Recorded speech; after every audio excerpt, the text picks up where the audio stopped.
Hi,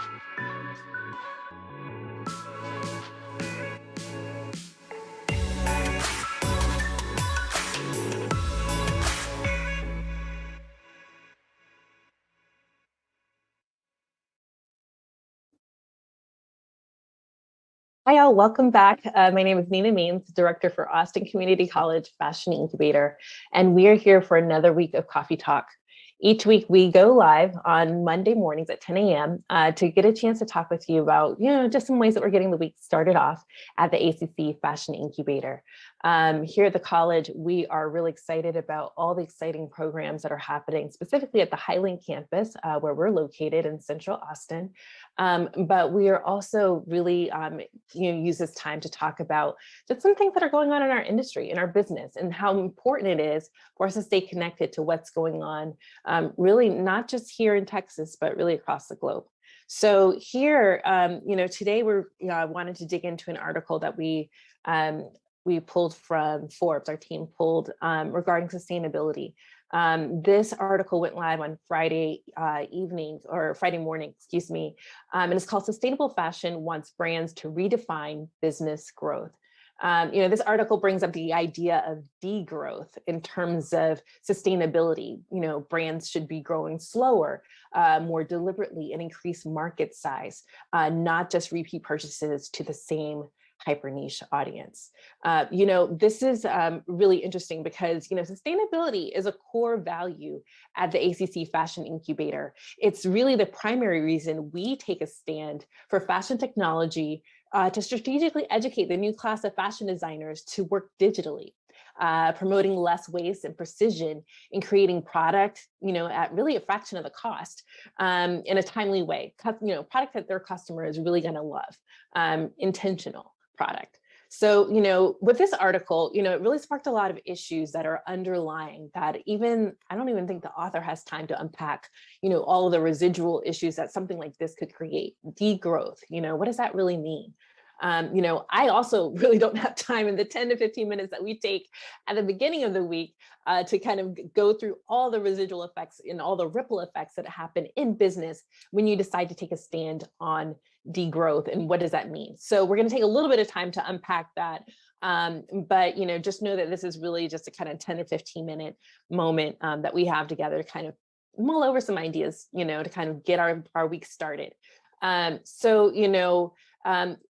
Listen, we know that having a business is really about developing something that's going to create some legacy. There's the desire is not just for the creative process, it's also for economic prosperity. People want to see opportunities for business to create generational wealth, and so as we're looking for opportunities for, just kind of understanding the reality of why people go into business, it's, entrepreneurs have a lot of reasons, they've got a gift that they believe needs to be put out into the world, but they also have real tangible needs like everybody else, right? To be able to create value for their families, to be able to drive major growth through their industry. There's so many reasons why we go into business. But, one of the things that this idea of degrowth really kind of sparks is really about the need for us to be a bit more environmentally sustainable, and how that may be truly at odds with the idea of economic prosperity. Whenever we look at fashion business and the growth of fashion business and the impact that we've had on our environment globally, it's without a doubt that fashion has had a negative impact on our environmental wellness. This is a big deal, and so as new brands are grappling with the responsibility of sustainability,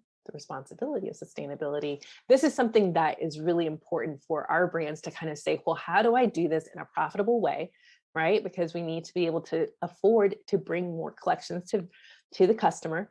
But how do I do it in a way that isn't going to have a negative impact on our world? And this is a big problem. This is a big issue that designers are grappling with really all over. So it's key for us to be able to focus on how do we support these ideas? How do we bring these ideas together? So, the article kind of talks about a bit of this conundrum, right? This conflict between growth versus responsibility. And, it's talking about how fast, just kind of based on the article, it's talking about how fast the fast fashion industry is growing, fast industry. So it's, it's all about, right now they're kind of looking at $25 billion, from last year. And then that growing to 30.5 billion this year. By 2025, which is not even 5 years away, and still kind of in 2020 mode, we're almost 2022, real talk in terms of timeline. Let's say for all intents and purposes, in the next 3 years, fast fashion is supposed to grow another $9.8 billion. I mean, that's a huge deal. That's a really big deal. And so the idea that you'd have 30% growth in the next 3 years in the billions, is really kind of underscoring the fact that we really have a bit of an identity crisis regarding how we feel about fast fashion and how we feel about sustainability. And, truthfully, guys, we're all in this together. This is, I think customers, will point the finger at corporate, and corporate will point the finger back at the customer. Everyone's kind of pointing fingers at each other. And the truth is that we're really all in this together, deciding what it is that we're standing for, and how are we going to move forward in a meaningful way. So what is degrowth? The article mentions degrowth. What is degrowth? This particular article, looks at degrowth in the sense of making less product to love more. So buying quality items that you'll love for a longer period of time. It talks about really looking at, a growth market, kind of growing your market to share more quality items with more customers. And so the idea of this is that, similar to the make less and love more, I think these are kind of two sides of the same coin. If you're making if you're making less product that you'll love more, that you're kind of standing more for style instead of trendy fashion, right? You're kind of finding things that the customer is going to love for a much longer period of time, and how important that is. However, there's a lot of, pressure to kind of constantly create newness, constantly create something new for the customer to discover the next time they show up on your site, new for them to wear on all their Instagram feeds, new for just the sake of newness, just kind of fighting boredom, where we have lots of information being shoved at us all the time.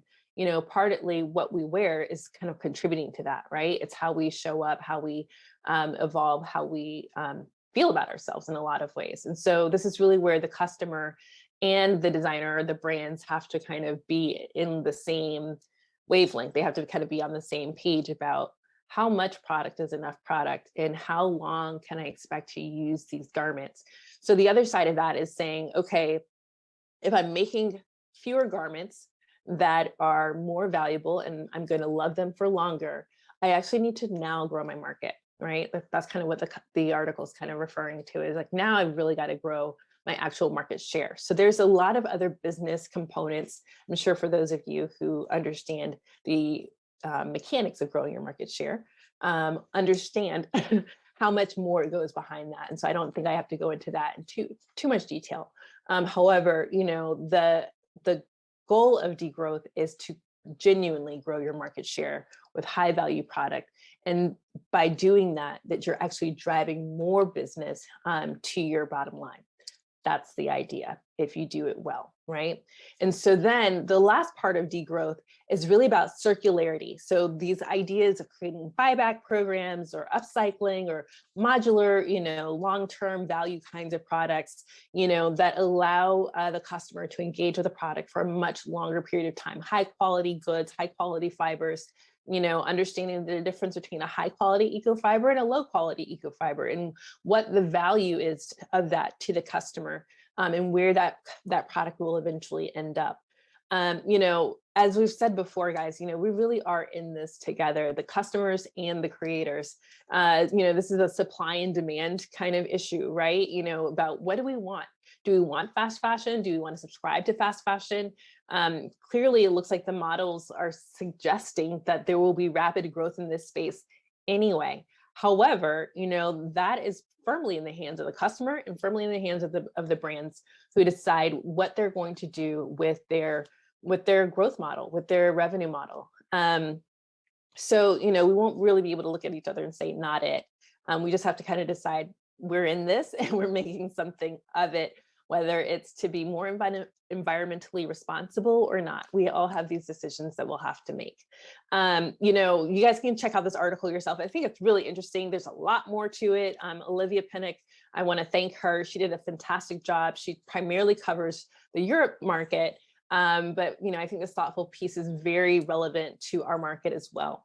We really are in a global economy, and it just makes sense that, referencing this Forbes article, is really appropriate for what we do here at the Fashion Incubator. We really are about fashion business and creating a real to industry environment facilitated by fashion technology. So, just wanted to send a quick reminder to you guys on it's actually coming up in about a week and a half. We have our Accumark 2D course going up. And this is an excellent opportunity for us to put all of this into practice, right?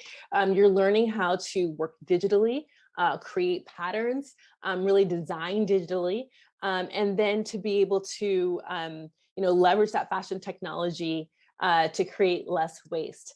We also really value the ability to improve the precision of the product that's being created so that you really know that you're making something that your customer will absolutely love. And guys, whenever you leverage technology, the time that you've saved is really money saved as well. You're not cutting sample yardage, before it's time. You may not even have to go into sample yardage necessarily if you know that you've got a really great product and a really great, material to go into. A lot of people will still do sample yardage. I'm not saying that you should never do sample yardage. However, if you know what we do, and you've got a great material that stands up to what you need it to do, it's easy for you to kind of cut some steps out of your process that used to be absolutely essential. But now by using the technology, you can see a lot of that in the computer, work digitally prior to going into any kind of production or sending it out to your customer without really knowing that they're going to love it. So this is really about timely production at a fraction of the cost using technology. So, starting next week on October 6th, as I said, 7 p.m., it's a 2-hour course each night for 10 weeks. You'll get a chance to take this course with Gerber technology expert, Lisa Lowell. She's fantastic. She'll be teaching this course remotely, which means that you can take this course remotely. You can take this course remotely or on campus at our design lab at the Highland campus. So we're really looking forward to having you. Let us know whenever you register, whether you want to take the class online or if you want to take it in the design lab. We'll have some of our team there to be able to guide you through the course and make sure that if you have any questions that you can get those answers. So if you need a little bit more in-person support, that course is also going to be available in the lab at Highland campus in Austin, Texas. So guys, as we're wrapping up our session today and just kind of making sure we didn't leave off any exciting things here, but Accumark 2D is one of the things that we love here at the Fashion Incubator. It's a precursor for 3D that we will be teaching in the spring, where you get a chance to work on avatars and render garments in, as if they're in real life. You'll really love being able to digitally stitch your garments together and create 3-dimensional samples that you can turn around and send out to customers or to a buyer or test an idea. So guys, thanks again for joining us. I can't believe it's already been the 15 minutes that we've set aside for our talk today. But again, my name is Nina Means, Director for Austin Community College Fashion Incubator. If you guys love these videos that we're doing, don't forget to like, share, and subscribe to our channel, as well as, just, click a reminder if you want to just check up on these live sessions that we do each week. So again, we're so glad to have had you today, and we will catch up with you next time. Have a great week.